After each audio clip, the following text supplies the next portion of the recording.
Kamar 8. Ketika harga murah menyembunyikan teror malam.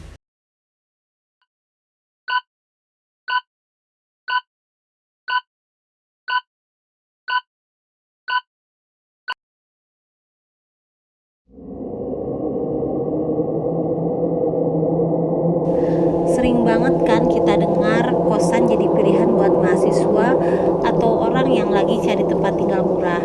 Emang sih gue pernah dengar cerita yang bikin ngeri dari seorang yang punya akun di salah satu media sosial. Ada cowok namanya Benny. Dia cerita kisahnya waktu nyewa kos-kosan murah yang ternyata ada sesuatu yang gak wajar sama pemilik kosnya. Jadi Benny bayar kos-kosan cuma 450.000 sebulan, tapi fasilitasnya komplit banget.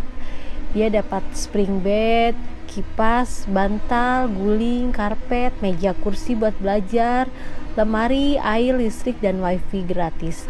Waktu itu dia kepepet dan udah susah nyari kos-kosan. Jadi yang bisa dia dapetin yaitu cuma yang mahal atau ini pilihannya. Meskipun harga dan fasilitasnya gak masuk akal, Benny tetap aja nekat. Dia bahkan gak masalah kalau ada gangguan dari makhluk halus. Kos-kosannya pun jadul banget, kayak rumah tahun 80-an gitu. Beberapa ruangannya udah kelihatan tua. Tapi Benny gak peduli karena bagian lainnya rapi dan bersih.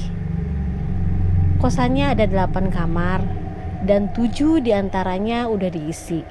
Tinggal 1 kamar lagi yang terkunci dan dirantai.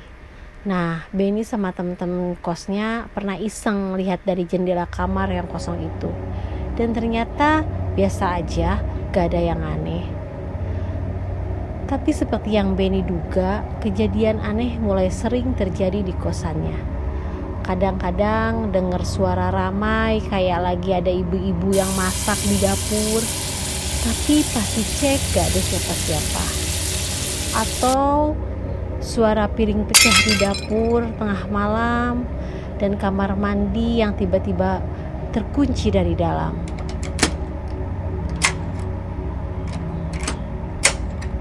Terus suatu hari datang penghuni kos-kosan baru. Karena 7 kamar lain udah penuh, dia dikasih kamar yang biasanya dikunci itu. Dia udah tahu soal keanehan-keanehan di kosan-kosan itu dari Benny, tapi dia tetap oke. Semua berjalan normal sampai suatu hari, ibu kos yang biasanya gak pernah muncul di kos-kosan datang buat bikin acara besar-besaran. Ini 2 minggu setelah penghuni baru datang. Yang anehnya, yang diundang cuma anak-anak kosan. Meskipun ada perasaan aneh, anak-anak kosan tetap datang. Mereka juga bungkus makanan buat sarapan esok. Setelah acara makan-makan itu selesai, malamnya Benny mimpi aneh banget. Dia ngerasain kayak hari itu terulang lagi. Dan malamnya ada sosok menyeramkan datang. Dalam mimpinya, sosok besar itu masuk dan nyari sesuatu. Benny yang ketakutan bersembunyi di lemari sambil berdoa. Tapi sosok itu gak nemu apa yang dia cari. Jadi dia marah-marah dan pergi. Benny akhirnya bangun pas azan subuh. Terus pas pagi-pagi, pas mereka lagi siap-siap buat kuliah, semua makanan yang mereka bawa dari acara tadi malam jadi kayak busuk, bau, dan hitam. Semua anak kosan pucet pas lihat itu. Tapi yang lebih ngeri, semua penghuni kosan mimpi yang sama. Yang paling beda cuma penghuni kamar nomor 8. Dia bilang dia lihat sosok menyeramkan itu langsung, katanya. Sosok itu bilang,